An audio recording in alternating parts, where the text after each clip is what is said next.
નમસ્કાર દર્શક મિત્રો, IHRTC ન્યૂઝમાં આપનું હાર્દિક સ્વાગત છે। હું છું આપની સાથે સંધ્યા। તો સમાચારની શરૂઆત કરતા પહેલા નજર કરીશું આજના મુખ્ય સમાચાર પર। ભરૂચ જિલ્લામાં ધોધમાર વરસાદથી ઠંડક પ્રસરી। ભરૂચ કોર્ટના ગેટ ઉપર વૃદ્ધા બે લોખંડના પાઇપ વચ્ચે ફસાતા ફાયર ફાઈટર દોડતું સ્થળ ઉપર દોડી આવી વૃદ્ધાને બચાવી। અમદાવાદની ક્રાઇમ બ્રાન્ચે અંકલેશ્વર GIDC માં 1 વર્ષ પહેલા ગુમ થયેલી અમદાવાદની સગીરાને શોધી કાઢી। લગ્નની લાલચે સગીરાને ભગાડી જનાર નરાધમ સહિત સગીરાને બરફની એક ફેક્ટરીની ખોલીમાંથી ઝડપી પાડ્યા। ભરૂચ જિલ્લામાં સ્કૂલ વર્દીના વાહન ચાલકોએ કલેક્ટર કચેરી ગજવી વિવિધ માંગણીઓ સાથે આવેદનપત્ર પાઠવ્યું। ભરૂચ જિલ્લામાં વહેલી સવારથી જ વાતાવરણમાં પલટો આવતા ધોધમાર વરસાદ વરસ્યો હતો, જેના કારણે સમગ્ર ભરૂચ શહેર જિલ્લામાં ઠંડક પ્રસરી જવા પામી હતી અને વરસાદના પગલે ભરૂચના ઘણા વિસ્તારોમાં સામાન્ય વરસાદી પાણીનો ભરાવો પણ સર્જાયો હતો। વરસાદ વરસતા લોકોએ પણ ભીના થવાથી બચવાના પ્રયાસો કર્યા હતા। વરસાદ વરસતા જ ભરૂચના ઘણા વિસ્તારોમાં ટ્રાફિક જામની સમસ્યા સર્જાઈ હતી। સામાન્ય વરસાદમાં પણ અડધો કલાક વરસાદ બાદ આકાશ ફરી એકવાર ખુલ્લું થતાં જ બફારાની ગરમીનો અનુભવ લોકોએ કર્યો હતો। વરસાદના પગલે ભરૂચ કોર્ટના પાછળના ગેટ ઉપર લોખંડના પાઇપ ઉપરથી એક વૃદ્ધ ફસાઈ રહી હતી। વરસાદના કારણે પાઇપો પર રહેલું પાણીના કારણે પાઇપો લપસણા થતાં વૃદ્ધ મહિલાનો પગ લોખંડની પાઇપોમાં લપસીને બે પાઇપો વચ્ચે ફસાઈ ગયો હતો, જેના પગલે લોકોએ તેને હેમખેમ બહાર કાઢવાના પ્રયાસ કર્યા હતા। જોકે તમામ પ્રયાસો બાદ પણ વૃદ્ધાનો બચાવ ન થાય તેવી સ્થિતિના કારણે ફાયર બ્રિગેડને જાણ કરવામાં આવી હતી। ફાયર બંબાઓએ પણ ઘટના સ્થળે દોડી આવી વૃદ્ધાનો ફસાયેલો પગ બહાર કાઢવાના પ્રયાસ કર્યા હતા। ભરૂચ જિલ્લામાં ધોધમાર વરસાદના કારણે અનેક વિસ્તારોમાં વરસાદી પાણી પણ ભરાયા હતા। ભરૂચ જિલ્લામાં સવારના સમયે ધોધમાર વરસાદ વરસ્યો હતો, જેના કારણે અનેક વિસ્તારોમાં વરસાદી પાણી ભરાયા હતા।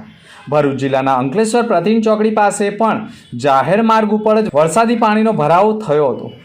રિક્ષા સ્ટેન્ડ પાસે વરસાદના કારણે રિક્ષા ચાલકે સ્ટીયરિંગ પરનો કાબુ ગુમાવ્યો હોવાના અહેવાલના પગલે વરસાદનું પાણી ભરાઈ રહેતા ત્યાંથી પસાર થઈ હતી। તે દરમિયાન રિક્ષાનું આગળનું ટાયર ખાડામાં ખાબકી જતાં જાહેર માર્ગ ઉપર જ વરસાદી પાણીમાં રિક્ષા ફસાઈ ગઈ હતી અને રિક્ષા ચાલકે હેમખેમ રિક્ષાને બહાર કાઢવાના પ્રયાસ કર્યા હતા। અમદાવાદના કૃષ્ણનગરમાંથી 26 જૂન 2023ના રોજ 10 વર્ષની સગીરા રહસ્યમય રીતે ગુમ થઈ ગઈ હતી। જોકે તે સમયે તેમના ઘરની સામેની બાર્બર શોપમાં નોકરી કરતો અંકુર શર્મા 21 વર્ષ નામનો યુવક પણ ગુમ હતો। આ અંગે સગીરાના માતા પિતાએ કૃષ્ણનગર પોલીસ સ્ટેશનમાં ફરિયાદ નોંધાવી હતી, જેમાં અંકુર શર્મા તેમની દીકરીને પેંચાળમાં ફસાવીને લગ્નની લાલચે ભગાડી ગયો હોવાની શંકાઓ વ્યક્ત કરાઈ હતી। કૃષ્ણનગરમાં ઘર આંગણે રમી રહેલી 10 વર્ષની કિશોરી રહસ્યમય રીતે ગુમ થઈ ગઈ હતી। જોકે કિશોરી ઘર સામે આવેલી બાર્બર શોપની નોકરી કરતા યુવક સાથે ભાગી ગઈ હોવાની શંકા માતા પિતાએ વ્યક્ત કરી હતી અને લગભગ 1 વર્ષથી સગીરાને શોધવા માટે પોલીસ તનતોડ મહેનત કરી રહી હતી। જોકે કિશોરી કે અંકુરની કોઈ ભાડ નહીં મળતા આ કેસની તપાસ એન્ટી હ્યુમન ટ્રાફિક યુનિટીને સોંપવામાં આવી હતી, પરંતુ તે પણ કિશોરીને શોધી નહીં શકતા હાઈકોર્ટમાં હેબિયસ કોર્પસ કરવામાં આવી હતી, જેના આધારે તપાસ ક્રાઇમ બ્રાન્ચને સોંપવામાં આવી હતી, જેથી પોલીસે ગુજરાત, રાજસ્થાન, મહારાષ્ટ્રમાં તપાસ શરૂ કરી હતી। ક્રાઇમ બ્રાન્ચ પોલીસને એવી માહિતી મળી હતી કે અંકલેશ્વર GIDCની એક આઈસ ફેક્ટરીમાં એક છોકરો નોકરી કરે છે, તે એક છોકરી સાથે રહે છે। આ માહિતીના આધારે પોલીસે ગુપ્ત રાહે તપાસ કરી હતી, જેમાં અંકુર મળી આવ્યો હતો, જેથી તેના ઉપર એક અઠવાડિયા સુધી વોચ ગોઠવવામાં આવી હતી અને તેની પકડી પાડવાની તપાસ શરૂ કરવામાં હતી। જ્યારે તેની પૂછપરછ કરતાં કિશોરી તેના ઘરે જ હોવાનું જણાતા પોલીસે તેને લઈને ઘર પહોંચી હતી। ત્યાંથી કિશોરી પણ મળી આવતા પોલીસ બંનેને લઈ અમદાવાદ પહોંચી ગઈ હતી। અમદાવાદની ક્રાઇમ બ્રાન્ચે અઠવાડિયું અંકલેશ્વર GIDCમાં ધામા નાખી નગરપાલિકાના દવા છાંટવાના અધિકારી કર્મચારી બનવા સાથે અનેક વેશ ધારણ કરી દવા છાંટવાના બહાને તેમજ બરફ ખરીદવાના બહાને પોલીસ ફેક્ટરીમાં જતી હતી અને ત્યાં અંકુર મહેન્દ્ર શર્મા 21 વર્ષીય યુવક અંકલેશ્વર GIDCની અમરદીપ આઈસ ઇન્ડસ્ટ્રીઝ નામની આઈસ ફેક્ટરીમાંથી નોકરી કરતો હોવાનો વિસ્ફોટ થયો હતો। પોલીસની ટીમ પહેલી વખત મ્યુનિસિપલ કોર્પોરેશનની ટીમના સ્વાગમાં દવા છાંટવાના બહાને ફેક્ટરીમાં ગઈ હતી। મલેરિયા ટાઇફોઇડની બીમારીના સર્વેના બહાને પણ ગઈ હતી અને અંકુરને ઉઠાવી તેની પૂછપરછ કરવામાં આવી હતી। અંકુર કિશોરીને ઘરમાં પૂરીને નોકરીએ જતો હતો। તમામ તપાસમાં સગીરાના માથે સિંદૂર અને મંગળસૂત્ર પણ લગાવતી હતી. ફેક્ટરીના સંચાલકો પણ જ્યારે પૂછતા ત્યારે અંકુર શર્મા કહેતો કે આ મારી બહેન છે. સગીર વયની પ્રેમિકાને બહેન બનાવી ખોલીમાં સંતાઈને રાખતો હોવાનો વિસ્ફોટ થઈ ગયો હતો. અત્રે ઉલ્લેખનીય બાબત એ પણ છે કે ભરૂચ જિલ્લો ઔદ્યોગિક હબ માનવામાં આવે છે. અનેક રાજ્યોમાંથી રોજગારી અર્થે આવતા હોય છે, પરંતુ તેમની ઓળખ કે અન્ય પુરાવા પણ ઘણી વખત ફેક્ટરી સંચાલકો લેતા નથી, જેના કારણે આવા અન્ય રાજ્યમાંથી કે અન્ય જિલ્લામાંથી ગુનો કરીને આવેલા પરપ્રાંતિઓ પણ ફેક્ટરીમાં નોકરીના બહાને આશરો મેળવી રહેણાંક કરતા હોય છે. સગીરાને ભગાડી અને ખોલીમાં સંતાઈ રાખતો હોય તો ફેક્ટરી સંચાલકો સામે પણ ગંભીર પ્રકારનો ગુનો બને છે. જો તેને રાખ્યો હોય તો તેના તમામ પુરાવા અને તેનો ગુનાહિત ઇતિહાસ કેમ ન તપાસ્યો તેવા અનેક સવાલો ઊભા થઈ ગયા છે. હાલ તો અંકલેશ્વર પોલીસ પણ આ સમગ્ર પ્રકરણમાં સ્થાનિક લેવલે શું કાર્યવાહી કરે છે તે પ્રશ્ન પણ ચર્ચાનો કેન્દ્ર બની ગયો છે. પ્રાચીન ભારતીય પરંપરા દ્વારા માનવજાતને અપાયેલી એક અમૂલ્ય ભેટ એવી યોગ વિદ્યાને વિશ્વ ફલક ઉપર લાવવા તથા માનવજાતને આરોગ્ય, સુખાકારી અને માનવતા તરફ દોરવાના ઉમદા હેતુથી માનનીય વડાપ્રધાન નરેન્દ્ર મોદી દ્વારા સંયુક્ત રાષ્ટ્રસંઘની 69મી સામાન્ય સભા સમક્ષ 21મી જૂનને આંતરરાષ્ટ્રીય યોગ દિવસ તરીકે ઉજવવા કરેલ પ્રસ્તાવને સંયુક્ત રાષ્ટ્રસંઘ દ્વારા મંજૂર કરવામાં આવેલ છે. આંતરરાષ્ટ્રીય યોગ દિવસની ઉજવણી સમગ્ર રાજ્યમાં વિશાળ જનભાગીદારી સાથે ખૂબ જ ભવ્યતાથી યોજનાનું રાજ્ય સરકાર દ્વારા નક્કી કરવામાં આવ્યું છે. ભારત સરકાર તથા રાજ્ય સરકાર દ્વારા સ્વયં અને સમાજ માટે યોગના થીમ સાથે 21મી જૂન 2024ના રોજ આંતરરાષ્ટ્રીય યોગ દિવસની ઉજવણી કરવાનું નક્કી કરવામાં આવ્યું છે.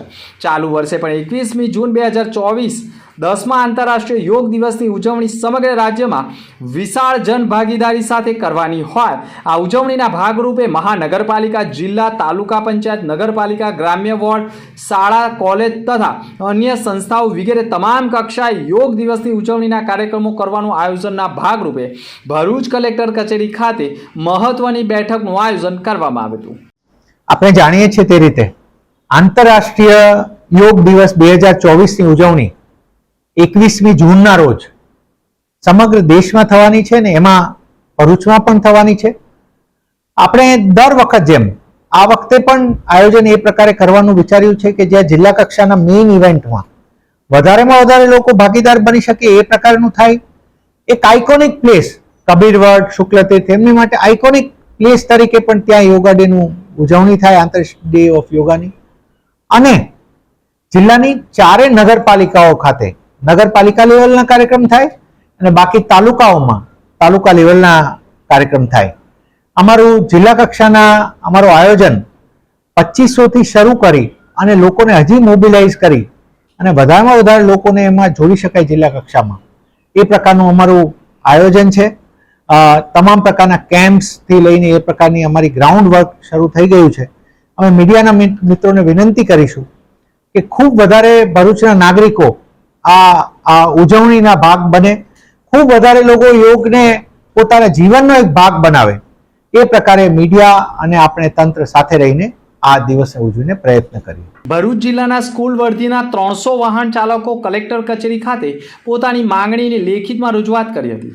આથી સ્કૂલ વર્ધીના વાહન ચાલકો 3 દિવસથી હડતાળ ઉપર ઉતરતા આજે વાલીઓએ પોતાના બાળકોને જાતે જ શાળામાં લેવા અને મૂકવા જવું પડ્યું હતું.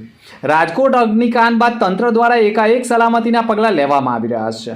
હવે સ્કૂલ વર્ધીના વાહન ચાલકો માટે વિદ્યાર્થીઓની સલામતી માટે કડક નિયમો લાગુ કરવામાં આવ્યા છે. શાળા ચાલુ થતાં જ બીજા જ દિવસે આરટીઓ વિભાગની તપાસ બાદ વાહન ચાલકો પોતાની માંગ સાથે આજથી હડતાળ ઉપર ઉતરી વિરોધ નોંધાવ્યો છે. આ હડતાળની જાણ ચાલકો દ્વારા દરેક વાલીઓને પણ કરવામાં આવી છે.